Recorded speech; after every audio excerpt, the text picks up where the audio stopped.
اس کے بعد میں تقریر پیش کرنے کے لیے حفظ حدیث کے طالب علم محمد محمود کو دعوت دیتا ہوں کہ وہ آئے اور اپنی تقریر پیش کریں۔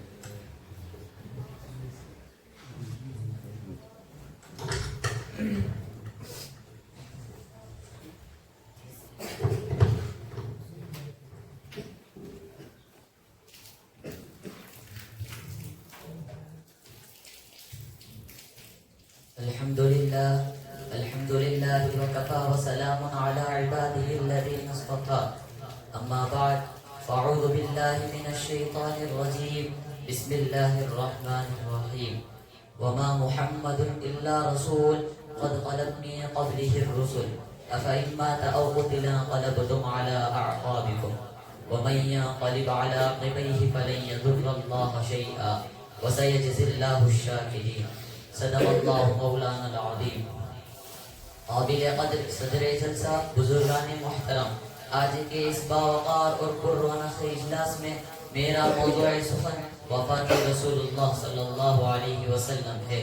محترم دوستوں، جب شوہر دنیا سے چلا جاتا ہے تو بیوی بیوہ ہو جاتی ہے، اور جب باپ دنیا سے چلا جاتا ہے تو بچے یتیم ہو جاتے ہیں۔ خدا کی قسم، اللہ کے نبی صلی اللہ علیہ وسلم دنیا سے رخصت ہو گئے تو ساری دنیا یتیم ہو گئی۔ آپ جیسا کوئی مشفق دنیا میں نہیں رہا، آپ جیسا کوئی محسن دنیا میں نہیں رہا، آپ جیسا کوئی رہبر دنیا میں نہیں رہا، آپ جیسا کوئی امت کا ہاتھ پکڑ کر سیدھے راستے پر چلانے والا نہیں رہا۔ جب کوئی دنیا سے جاتا ہے، کوئی اپنے بچوں کو یاد کرتا ہے، کوئی اپنی بیوی کو یاد کرتا ہے، کوئی اپنے مال کو یاد کرتا ہے، کوئی اپنے رشتہ داروں کو یاد کرتا ہے، لیکن جب اللہ کے نبی صلی اللہ علیہ وسلم دنیا سے جانے لگے تو کہہ رہے تھے یا ربی امتی، یا ربی امتی، یا اللہ میری امت، یا اللہ میری امت۔ دوستوں، کیا دن ہوگا، کیا مہینہ ہوگا جس دن اللہ کے نبی صلی اللہ علیہ وسلم دنیا سے رخصت ہو گئے۔ امت کو یاد کرتے کرتے 12 ربیع الاول کا دن آ گیا، دوشنبے کا دن آ گیا۔ جبرائیل علیہ السلام آئے، عرض کیا کہ یا رسول اللہ، ملک الموت باہر کھڑے ہیں، آنے کی اجازت چاہتے ہیں۔ آپ صلی اللہ علیہ وسلم نے کہا آ جائیں۔ فرشتے اندر آ گئے، عرض کیا کہ یا رسول اللہ، جب سے یہ موت کا کام میرے ذمہ لگا ہے، یہ پہلا موقع ہے کہ اللہ تعالیٰ نے فرمایا اجازت لے کر جانا، اگر اجازت ملی تو ٹھیک، نہ ملی تو واپس آ جانا۔ اور پہلا موقع ہے کہ اللہ تعالیٰ نے کہا کہ پوچھ لینا، آنا چاہتے ہیں تو لے آنا، اور نہ آنا چاہتے ہیں تو واپس آ جانا۔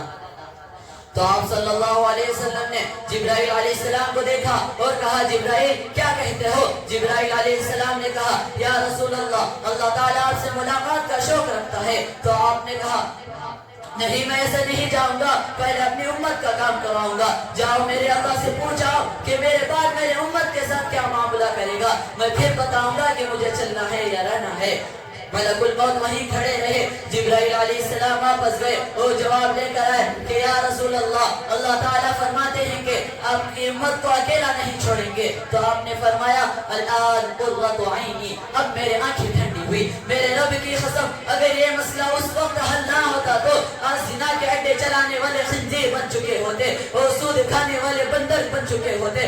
امت کی وہ حالت ہوتی جو پچھلے امتیوں کی نافرمانیوں کی بنیاد پہ ہوئی تھی، جس کا تذکرہ خود رب کائنات کرتا ہے وَمِنْهُمْ مَنْ خَسَفْنَا بِهِ الْأَرْضَ وَمِنْهُمْ مَنْ أَغْرَقْنَا وَمَا كَانَ اللَّهُ لِيَظْلِمَهُمْ وَلَكِنْ كَانُوا أَنفُسَهُمْ يَظْلِمُونَ کہ ہم نے بعضوں کو زمین میں دھسا دیا، ہم نے بعضوں کو پانی میں ڈبا کر ہلاک کر دیا، ہم نے بعضوں کو آسمانوں سے پتھروں کی بارش برسائی، ہم نے بعضوں کو ہواؤں کے ذریعے پٹک پٹک کر مارا۔ خدا نے ان تمام عذابات سے سرکار کے صدقے اور ختم نبوت کے دفعے اس امت کی حفاظت کی۔ دعائیں دو کملی والے کو اور ان کے آنسوں کی قدر کرو، جو اپنی اولاد کے لیے تو نہ روئے مگر میرے اور آپ کے لیے رو رو کر اللہ کو منوایا۔ تو آپ نے اسرائیل سے کہا اسرائیل اپنا کام کرو، میری روح نکالو۔ تو اس وقت جبرائیل علیہ السلام کی راہ نکل گئی۔ عرض کیا کہ یا رسول اللہ، اگر آپ نے جانے کا فیصلہ لے لیا ہے تو میرا بھی آج دنیا میں آخری دن ہے، آج کے بعد دنیا میں کبھی بھی لوٹ کے نہ آؤں گا۔ اور وہی کا سلسلہ آج کے بعد ختم ہو گیا۔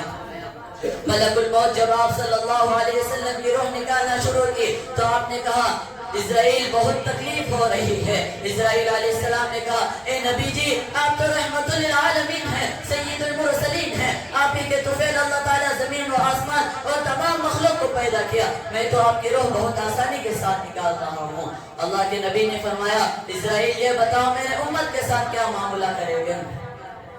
اسرائیل علیہ السلام نے کہا جو گنہگار ہوں گے ان کی روح بہت سخت نکالتا ہوں اور جو نیک ہوں گے ان کو روح بہت آسانی کے ساتھ نکالتا ہوں. قربان جائیں اس نبی پر. آپ نے کہا اسرائیل سن لو میری امت کو سکرات کی حالت میں جو بھی تکلیف ہوتی ہے ساری تکلیفات اس محمد الرسول اللہ پر ختم کر دو, میری امت کو تکلیف نہ دینا. میرے دوستوں اسرائیل سب کو رلانے والے جب آپ صلی اللہ علیہ وسلم کی روح مبارک کو لے جا رہے تھے تو آسمانوں میں زاروں قطار ہوتے ہوئے لے جا رہے تھے. آپ صلی اللہ علیہ وسلم کا سر مبارک اما عائشہ رضی اللہ تعالی عنہا کے گود میں تھا. اما عائشہ رضی اللہ تعالی عنہا کے آنکھوں میں آنسو آ گئے اور وہ رونے لگی. جب گھر میں سرکار کی جدائی کا پہاڑ ٹوٹ پڑے تو مدینے میں کوہرام مچ گیا. یتیم روئے, بے کس روئے, بے بس روئے, اپاہج روئے, سارا مدینہ رویا. نبی کا پردہ فرمانے کے بعد دنیا میں جی کر کیا کریں گے؟ حضرت عمر فاروق رضی اللہ تعالیٰ عنہ تلوار لے کر کھڑے ہو گئے اور کہا جو بھی کہے گا اللہ کے نبی فوت ہو گئے خبردار میں اس کی گردن اڑا دوں گا. حضرت ابو بکر صدیق رضی اللہ تعالیٰ عنہ آئے, آپ کے ماتھے کو چوما اور کہا واہ سیدہ, پھر روئے, پھر کہا واہ سخیہ, واہ خلیلہ, پھر روئے, پھر کہا واہ انبیاء. ہائے میرا خلیل مجھ سے جدا ہو گیا, ہائے میرا خلیل مجھ سے جدا ہو گیا, ہائے میرا نبی مجھ سے جدا ہو گیا, ہائے میرا دل کا ٹکڑا مجھ سے جدا ہو گیا. اور آپ مسجد میں آئے, حضرت عمر فاروق سے کہا بیٹھ جاؤ, اور آپ ممبر پر تشریف لے گئے اور خطبہ دیا. فمن کان یعبد محمدا فإن محمدا قد مات ومن کان یعبد اللہ فإن اللہ حی لا یزال. کہ لوگوں محمد صلی اللہ علیہ وسلم دنیا سے اٹھ گئے, ان پر موت کو آنا تھا وہ آ گئی اور اللہ کے پاس پہنچ گئے اور اللہ تعالیٰ موت سے پاک ہے. بس آخری بات پہ اپنی تقریر کو ختم کرتا ہوں. ہم سب کو ایک دن دنیا سے جانا ہے. ارے دنیا میں کون رہ گیا جب اللہ کے رسول ہی نہ رہے؟ ہم تمام کو اللہ تعالیٰ نبی کے طریقے کے مطابق زندگی گزارنے کی توفیق عطا فرمائے. آمین وآخر دعوانا الحمدللہ رب العالمین.